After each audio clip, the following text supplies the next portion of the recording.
for the ultimate source of inspiration, knowledge, and entertainment, look no further. Network Kingdom is a unique platform that brings together experts from various industries. Through networking and collaboration, we create inspiring conversations that educate, entertain, and motivate our listeners. Whether you're a business professional, an entrepreneur, or simply someone looking to grow their knowledge base. Hey guys, so welcome to the new season of the NetworKingdom Podcast. And look who I have here. His name is Adam Cheyer, and usually I wouldn't say, but I'm just so excited because I've been fascinated by one of his many achievements, which is Siri. It's fascinated me, and there's a standing joke that I'm going to share with you later. I'm so glad to have you here today, Adam. Oh, thank you. Glad to be here. So tell us a little bit about yourself. I don't know what's there to tell. I'm a tech entrepreneur. Actually, in my 40s, I had never started a company. I didn't really know anything about business. I didn't have an MBA or anything like that, but I started a number of companies, actually. So my first company was called change.org, which is the world's largest petition platform today. We have more than 500 million members. So if you want to help the world, if you see something wrong in the world, you can just start a petition and say, I want this person or this organization to make this change, and here's why. And if people agree with you, they click, and usually at least a conversation starts around not only a problem and a solution. I next started a company called Siri, which sold to Apple, and we can talk a little more about that about that later, but it's the voice assistant resident in 2 billion or more devices from Apple. I started a company called Sentient. It was the first large-scale machine learning company, so the first cloud compute for machine learning. I say that there were no social networks for social change before change.org. There were no voice assistants before Siri, and there were no large-scale machine learning companies before Sentient, but there are many now. So yeah, I think what I just like to dream about the future. I think one of my talents is I find the right timing and moments to bring an idea to the world in the form of a company. And I'm a big fan of entrepreneurship. Wow. You know, I'm actually staring at you, and I wish I could get into your brain. And I'm just wondering, where do you get your inspiration from? That's a good question. I've had a few mentors along the way, and I think they give me inspiration. My first boss, Phil Cohen, was at SRI International. It used to be called Stanford Research Institute. It's in Menlo Park, California. He taught me to dream big. He would ask me to do something. I would imagine the biggest thing I could, and he goes, yeah, that's good, but can you make it 100 times bigger? And 100 times bigger, what would that be like? So he taught me to dream big, and I was lucky enough to work with, in my view, the greatest computer scientist in history. His achievements far outweigh his fame, but his name was Doug Engelbart. And he created probably everything that we use today. And it's like in computers. And you're like, well, that's a big statement. Like what? And well, he was at a time when people were using punch cards to program computers, little bits of paper with holes punched in them. He was the first. He was the first to have interactive computer terminals he had the patent for the mouse in 1962. He did the first text editor, so you could start to type and edit your text. He did the first email systems, the first graphical user interface, multiple window systems. So everything we know of the personal computer, he created in the 60s. Everything we know of the web, hyperlinked multimedia documents with graphics and version control and distributed documents, everything we know of the web, he invented in the 60s. And everything we know of voice and human collaboration. So like we're doing right now, we're doing a video recording around the world. He was the first to do that in the 60s, where a computer was helping real-time collaboration, both document editing, so you could be editing the same text, and you could fade the face of the person you were collaborating with behind the text. So you could both be working on the document, but also looking into each other's eyes at the same time. And he did this wirelessly in real time across many miles. We still can't do much of what he had in the 60s. So his name was Doug Engelbart. And he, yeah. So who is taking on all those visions? I imagine that he's old. If he's still alive, he's old.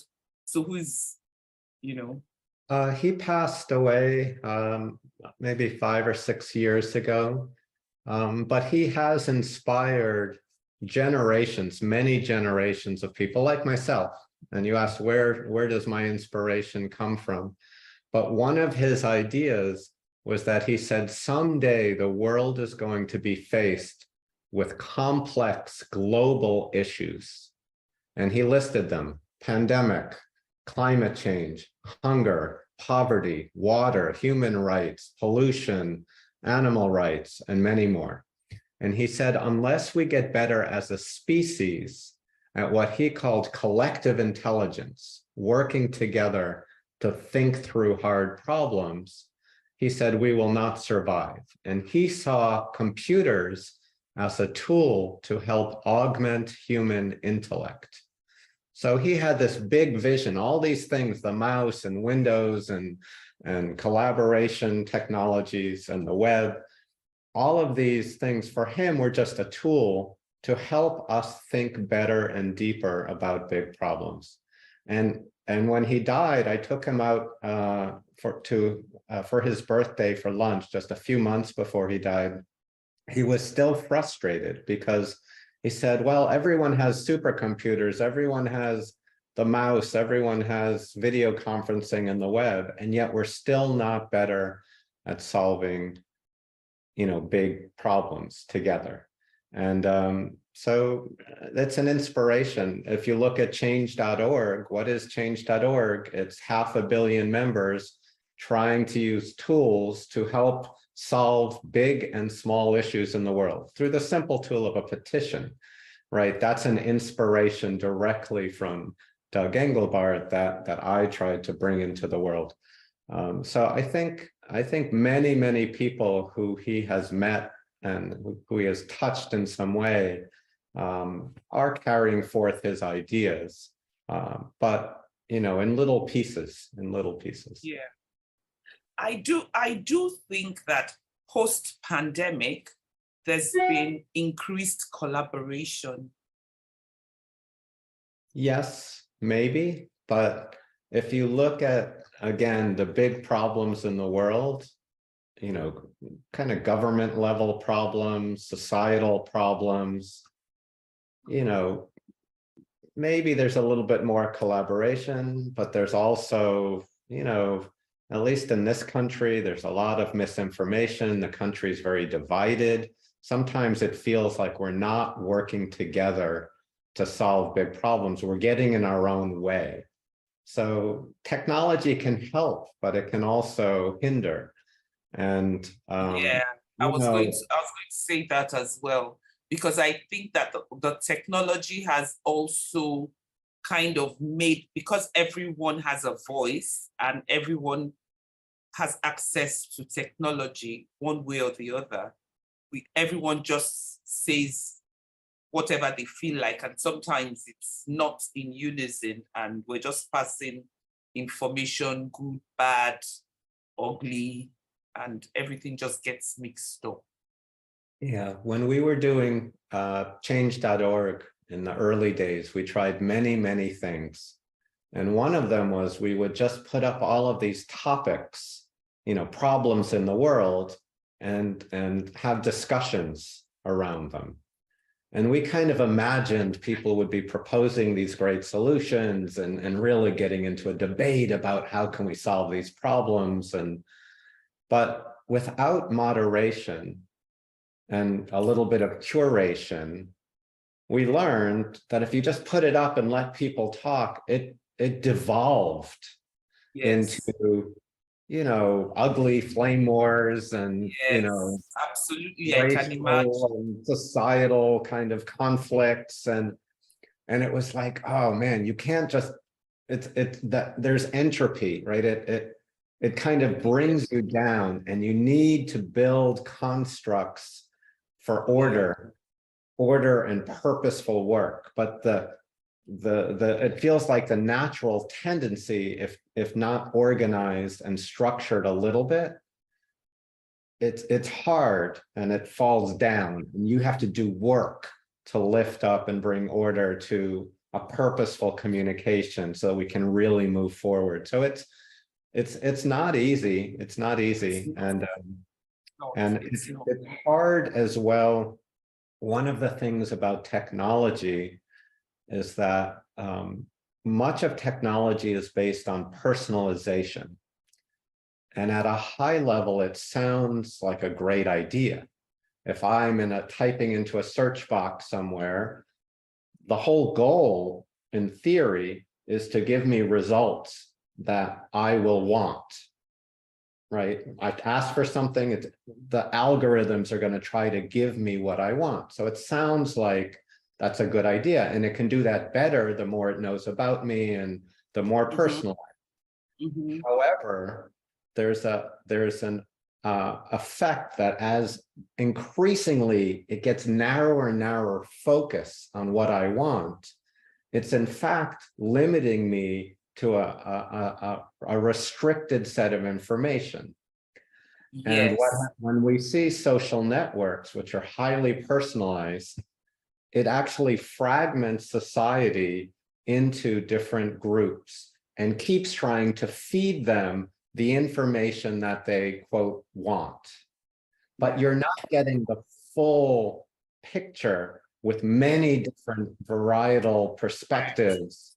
You're getting a filtered perspective. And there are not many, when you look at technology, there are not many places that force people with different views, from different backgrounds, from different perspectives, to share the same space and coexist. We get put into these echo chambers because of personalization, where we're only being reinforced on things that fit our current belief system. And so one example that I give is Wikipedia is a great example where there's only one page for every topic. You can pick any controversial topic, climate change or Donald Trump and this company or what have you. There's not two pages, there's one page. And everyone has to share that page. Everyone has editable rights to that page, but they have to coexist on what I call common ground, that one page. And by doing that, if someone writes something that the other side doesn't like, they're going to fact check it and then correct it, and vice versa. And it actually lifts up the quality. So in my view, personalization is a good thing, but it has a very negative, divisive aspect too. And trying to find ways that we can all come together and share common ground and get perspectives, be forced in many ways to get perspectives other than the ones that we already have, is extremely important. Wow. I guess we'll get there at some point, but I can see, it really is a huge task getting people from all over the world, different walks of life, different opinions, different cultures, different backgrounds in one space and have them contribute purposefully, using your words, it would be a lot of work weeding and sieving through, but it's doable at the end of the day, I think. Yes, I think so. Wow. So that's change.org, which, by the way, it was when you mentioned it, I was like, oh, you know how you get around using things and you never have sat down to think, oh, who invented this or who came up with that? But it has solved a lot of problems, trust me, from what you think is really small to and it does make a lot of difference. Yeah, I think there are every hour, maybe many times an hour, there are what are called victories that occur, which means someone has proposed an idea and says, I think this person or this organization should make this change, and here's why. People agree with him and click, or her and click. It shines a spotlight on a problem and a solution. That focus, that media attention now makes that person or organization at least need to respond publicly. And often change actually happens because of that. So it's, I think, a very powerful tool. You mentioned who created it. I want to say I'm very blessed to have been there at the beginning, but I can't take credit for most of the success. So Ben Rattray was the CEO product person. I was the first technical person he met. We started working on this project. I brought in some of my friends. He brought in some of his friends. No money, just trying to get this work. In the end, I ended up, I spent about a year and a half working on the project, but then went off to do Siri and other things. And most of the success happened afterwards. So I can't take much credit for the success of change.org, but I'm so honored and blessed to have been there right at the beginning, to be working with Ben and to have been there at the inception and helped for the first year and a half. So kudos to Ben Rattray, Mark Dimas, and all of the others who came after. So now Siri, and I'm actually upset with Siri because Siri never recognizes my voice. And my little niece, I have, she's not so little anymore. My little niece, when Siri came out initially, I had an iPhone and she loved playing with my phone. And she would say, Auntie, ask Siri a question. And I'll ask Siri the question. And Siri would go, I don't understand what you're saying. And then she would, oh, Auntie, it's because you're asking with your Nigerian intonation. Yes. I'll tell you a funny. She would ask Siri all sorts of questions. And then sometimes Siri would say, I don't know. Then she would go, Siri, I think you're silly. And then Siri would say, come again. She'd say, I think you're silly. It is a problem. Accents, everyone has their own style, and these systems train on data. And the more, if you have data from many different accents, it does better, but it's hard to get enough audio recordings that are transcribed from every accent. We used to have the head of engineering for the iPhone was a Frenchman, Henri. And so Siri was an iPhone feature, so he would use it all the time, but he had the same problem. He would say he wanted to play some music. He would go, Siri, play Michel Jackson. And it would go, what? Michel Jackson. And then we would pick it up and say, hey, play Michael Jackson. And it would answer. And he goes, this doesn't work. Play Bob Dylan, Bob Dylan. And it would be like, oh, play Bob Dylan. And it would work. And he would get so angry. So it's not just you, even the head of engineering for iPhone and in charge of Siri, he struggled with, getting it to work for his accent. That's why, for instance, there are Siri has different language settings, and Yeah, I know. there's a different language setting for English American, English Australian, and English UK. It's all Yeah, English, I but noticed. yeah, Yeah. so it's trained differently. And even though we're all speaking English and I can more or less understand, etc., computers are not as flexible as humans, and it needs to be more specifically trained on what it's listening for. But I mean, how did you even conceive the idea? So my first version of Siri was actually in 1993, 30 years ago this month. In fact, this is just about the anniversary, 30-year So anniversary. waiting. Just about 30 years this month from my first version of Siri. And this was so long ago, it was before I ever saw a web browser. A web browser, my first web browser was Mosaic in 1994, a year later. And at the time, we had, personal computers on our desk that you would have to load with software from disks and CD-ROMs. And when you would put the software on your computer, and that's what you could use. And I said, someday there will be content and services spread around computers around the world. I had seen some of that from Doug Engelbart in the 60s.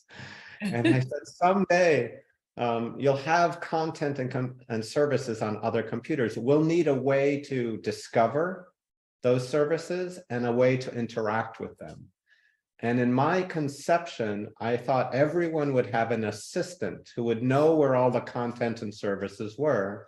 And if I said, I want to know this, or I want to do that, the assistant would understand my request, break it into subtasks, route it to the right machines around the world, aggregate the results, present them to me, learn from the interactions, and help me get the job done. So that was my defining statement for Siri 30 years ago. And I built it. I had a little tablet computer that looked a bit like an iPad, just a little chunkier. I could use speech recognition, I could use handwriting recognition, I could use a keyboard to type, and I could make requests to delegate my goals to an assistant who would then solve the task by routing it to many different services around the world. So that was my original concept. And again, I mentioned Phil Cohen. He was saying, how can you make this bigger? How can you make this more important? So he would encourage me. And so I worked on probably 50 different versions of Siri throughout the 90s. But if I had started Siri as a company anytime earlier, it would have failed. So what I did right, I think, was that we found the right time. When the iPhone had come out, many people thought the iPhone would fail because they said phones are complicated. Apple's just a music player company, not a phone company. They're not going to know the complexities. This won't work. I saw this and I had made predictions in this direction, and this was the answer. I said, I knew that this is going to be successful. And in 2 years, every competitor will be desperate to compete with Apple because they've just won the game with iPhone. So I created. I was one of those that thought it wouldn't work. So I read computer science and engineering, by the way. So I'd always liked Apple, and I moved from Macintosh to Apple. And when the iPods came out, I had every version. And then when the iPhones came out, I still had an iPod and an iPhone. And everyone would say, oh, why are you carrying both? I'm like, I'm not too sure about this iPhone, but I'm sure about the iPod. So I always had my iPod and my iPhone. It's funny. Yeah, about half. I mean, it was pretty split. Many people didn't think it would work, but I was on the side. I knew this was going to change the world. And I said, well, but what will the competitors to Apple need? What are the problems with the iPhone? So number one, the screen is small. It's hard to type. The bandwidth at that time with 3G for us, it would take nearly a minute. If you clicked on a web link, take almost a minute for that web link to come back. And I go, if you're going to buy something on these phones, you know, maybe it takes 10 clicks to buy something and get through a purchase flow. You know, that 10 minutes, that's too long. What if you could just pick up the phone and say, get me 2 tickets to the basketball game tomorrow night, and in one round trip, with no typing, doesn't matter how big the screen is, it can say, okay, you know, this seat or this seat, and you choose the one you want, and it says done, right? That would be better, right? So we built Siri for the competitors of the iPhone to try to, you know, we figured they would need something like this. And then obviously the irony was that Steve Jobs must have seen it first because we had launched our app, and about 2 weeks later, Steve called our office unannounced. He said, hey, it's Steve. What are you doing? Come over to my house tomorrow. We're like, Steve Jobs is calling us? Like, how does he find the time? Does he call every single developer who launches an app? And yeah, and that's eventually we ended up selling our company to him and going to Apple, and then I led the Siri team, which made a very different Siri for embedding into the iPhone. Wow. You know, okay, so now we've talked about change.org, we've talked about Siri. I want to know what you're doing now. But before then, I mean, there's so many, I see younger people now, there's so many tech experts and they're doing stuff. I see some of them, and even with my, coming from my own space, I actually see it as interesting and things that would work. And I actually just look at them and you could tell that they obviously are facing challenges, unsure, and all that. What would be your advice for young people, or for people generally who are at that phase where they're trying to come up with things, inventions, and you know, things like that? I'm sure there are a lot of people who, when you were doing these things, looked at you as crazy. Mm-hmm. And how do you shut out the negativity and all that? Yeah, those are some great questions. I think one thing that contributed to my success is that when I was growing up, my parents limited my screen time. So I was allowed 1 hour of TV a week, and I was in a very small town, no traffic lights, it was small. And so there was nothing to do. And, you know, my mom wouldn't really buy me toys. So I was left with my imagination, that boredom, which many kids don't have today anymore. Boredom led to imagination and creativity. I had to come up with my own ideas and games and thoughts and puzzles. So I think that's one of the reasons I like to create and invent things. I make a distinction between passive activity and active activity. So if you're watching a TV show, it's streaming at you, you're a passive participant. If you're creating your own TV show, you're active, right? If you're playing a video game, passive. If you're making a video game, active.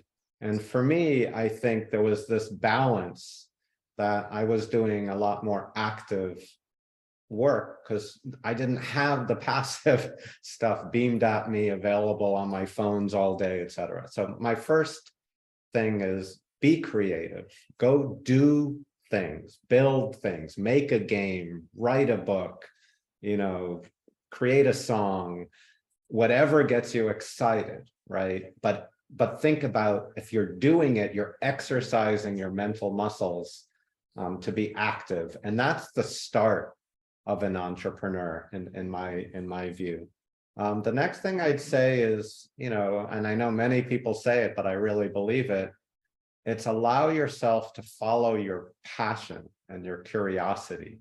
So when I did Siri, no one was paying me to do this. When I did change.org, that was not my day job. In fact, I didn't get paid. I did it because I was interested in it. And I thought I just wanted to spend time thinking about these issues and building things in this space. Not because I thought I was going to do a company or, it took me 17 years or something before my first version of Siri, and it actually amounted to anything in the real world. So for 17 years, I just played with it, 50 different versions. And I didn't know why or what it was going to be for, but it was interesting to me. And that was enough. So if I always allow myself to, if I get excited and interested in something, even if there's no clear reason to do it, there's no direct goal or outcome, I let myself follow my passions. And more often than not, it ends up in a good place. My wife I'll be like inventing some stupid little thing on a Sunday afternoon, and she's looking at me like I'm crazy and go, what good is this thing? What are you going to do with it? I go, I have no idea, but it makes me happy on a Sunday afternoon. That's enough. And maybe somewhere down the line, I'll find a way to use it or to do something with it. I have more projects that I've done over the years that have not come out into the world yet, but I still enjoyed them and enjoyed the creativity. And if I see a moment where I'm like, you know what? Like when the iPhone came out, I'm like, you know what? That Siri idea I had 15 years ago, that might be just the thing. I could take it off the shelf and now continue working on it. So yeah, that's my best advice, I think. Be active. That's a fantastic advice, because I find that even I'm guilty. You're doing something you're passionate about and you're expecting results immediately. You're just not trusting the process. And if it's something that you really enjoy, you do it regardless and just enjoy it and be in the moment. Yes. Everything I'm most proud of were all these little, what I would call passion projects. They're on the side of my day job. It's not what I'm supposed to be doing. It's nights and weekends, but I'm doing it because I enjoy it. I'm interested. I'm curious. And it doesn't necessarily have a goal or an outcome or a purpose. Like I'm going to start a company or I'm going to do this to make money, or I'm doing it because I enjoy it. But then I look for opportunities in my real life to then bring some of that in, right? So if I can get paid to do this thing that I've been doing for free on weekends, that's great too, right? So, but it doesn't start with that. It starts from the passion and the curiosity. Absolutely. So what are you up to these days? What are we expecting? Well, so Siri means secret in Swahili. So the true story. Yeah, Siri means secret in Swahili. And I always like to start my projects in secret, in stealth mode. And the reason is, there's many reasons, but it gives me time. If I say, okay, I'm going to do this, everyone comes up to me. Is it done yet? Is it done yet? Is it done yet? I just need the space and the time to work on something and see if I've got something worthwhile or not. In the beginning, it's just an idea. So I am working on a few projects that I'm excited about, and I have some people working with me. But they're stealth. I'm not going to tell you quite what they are just yet. It actually is a good idea, because I find that sometimes, with all good intentions, you mention it, and then I like to keep voices out.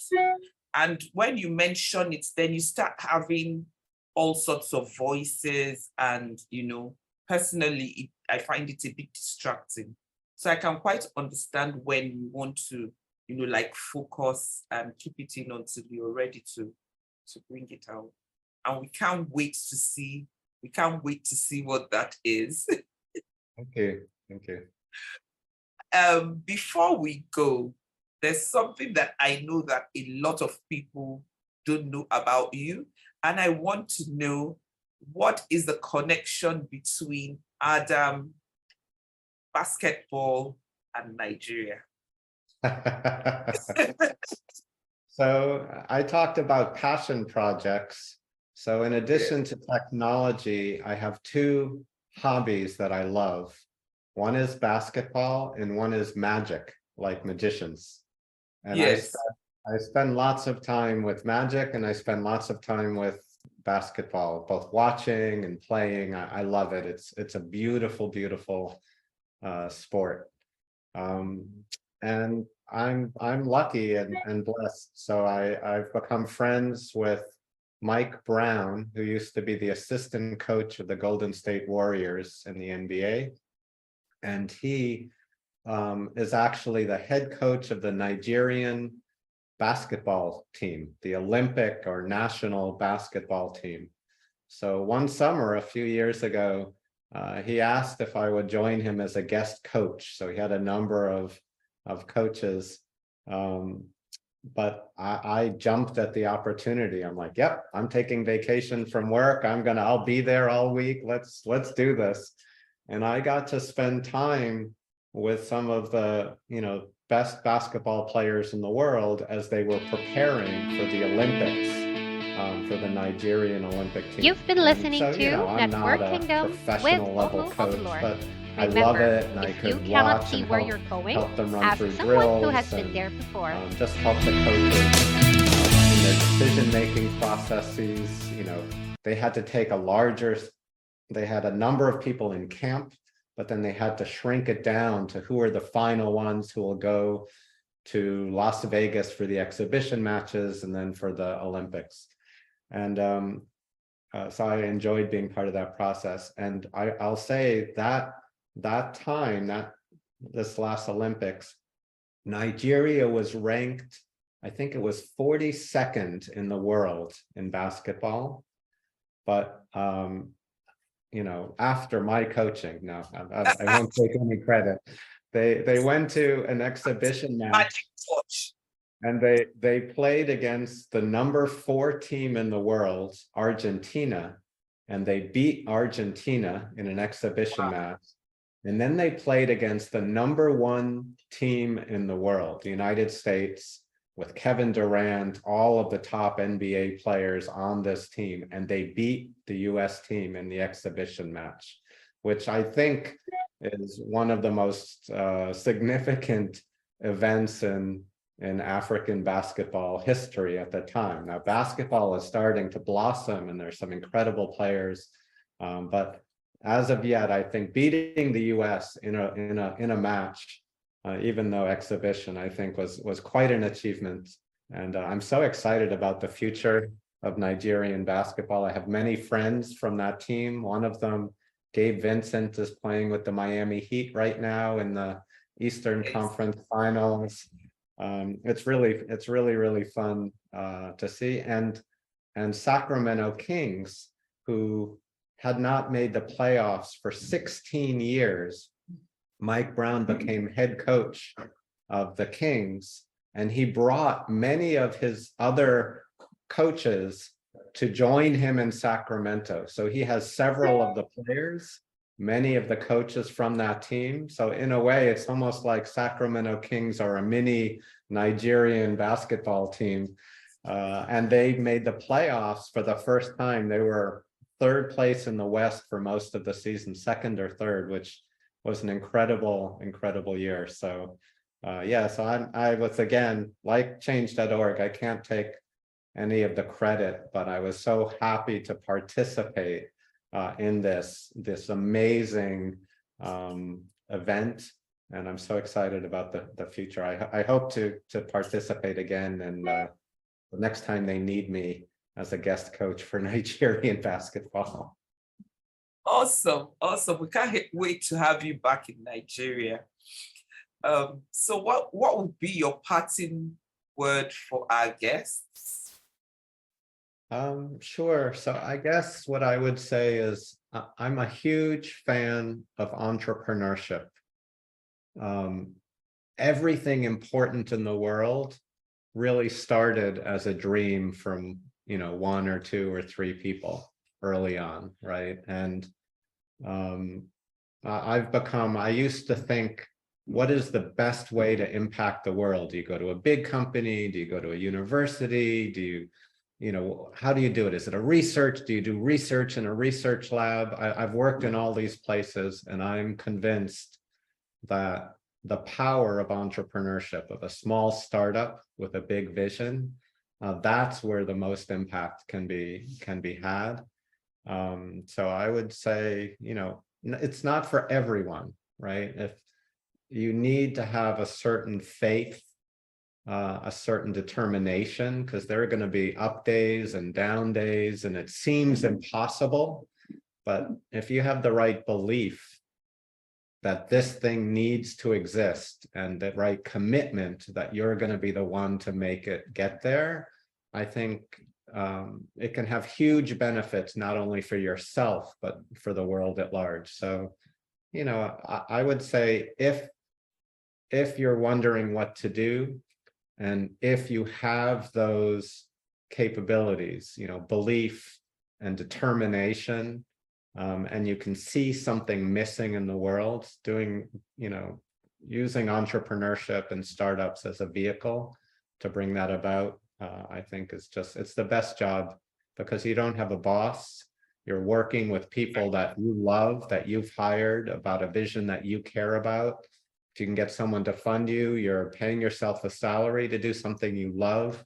There is no better job, and you can really, at times, you get successful and actually have impact. So that's what the message I would send. Wow, this has been a very, very, very interesting episode for me. And truly, truly, truly, I feel so blessed. I feel like I went to a mini course today, and I've thoroughly enjoyed myself. So to our viewers, you can obviously watch Adam on my YouTube channel, or you can listen on the podcast. I'm out. Thanks for this. You've been listening to Network Kingdom with Omo Obilor. Remember, if you cannot see where you're going, ask someone who has been there before.